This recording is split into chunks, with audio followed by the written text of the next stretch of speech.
We're going to get the wall done anyway. Mexico, I don't want to cause a problem.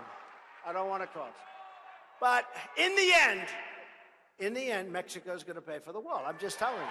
I'm just telling you. He may have caused a little bit of problem there, at least when it comes to how the Mexican president feels about all this. That's the president there on the campaign trail back during his rally.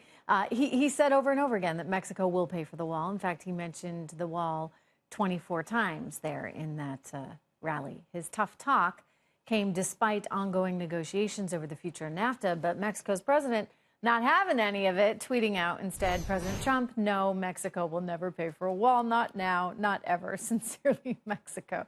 Joining me right now is the author, another co-author, I should point out, of Let Trump Be Trump.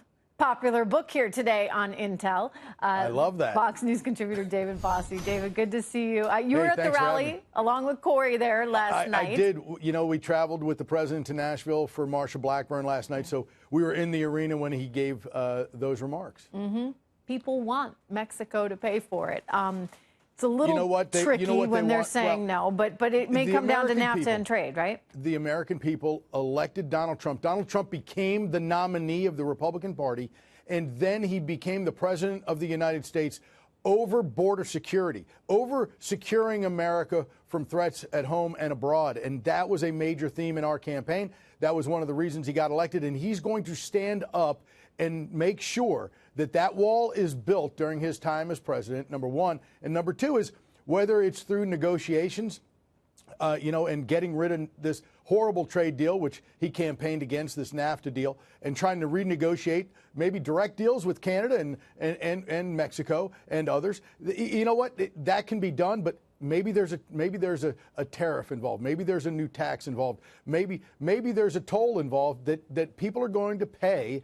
Corporations are going to pay to be able to enter this country with their goods and services. And I think that that's going to help pay for the wall. And I think whether it's directly or indirectly through the decrease of our trade deficits with Mexico, they're going to be paying for this wall. Well, that's what people don't understand when they say, OK, he says Mexico's going to pay for it, and Mexico's out there saying, no, we're not going to pay for it. There are creative ways, shall we say, David, to have Mexico pay for it. And it may be, as you point out, through a tariff. It may be through some kind of different trade negotiation. But there's ways to come up with the money. And you say he's committed to that. So, he may get that done. What do you say to those who feel that he's weaker in some ways now? And Ann Coulter comes to mind on border security. Is she wrong? Is she missing some of this? He's putting the National Guard on the border. He has put them on the border. Our border, look, we're seeing fewer people come in. We're seeing fewer folks having to be moved out of the country because fewer are coming in. ICE and our Border Patrol now have the tools, now are empowered after having been in handcuffs under the Obama administration.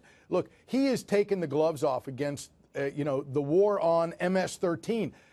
The Department of Justice and local authorities are trying to move on MS-13. What the president calls them animals, and that's a kind term for them. And I think that he is dedicated to making Americans safer. And so if it's built, if with building that wall, with securing our border, fewer animals get into our country through like MS-13, and I think that's what this president's committed to, and he's not going to stop until his last day in office 6 years from now. David, thank you very much. It's good to see you.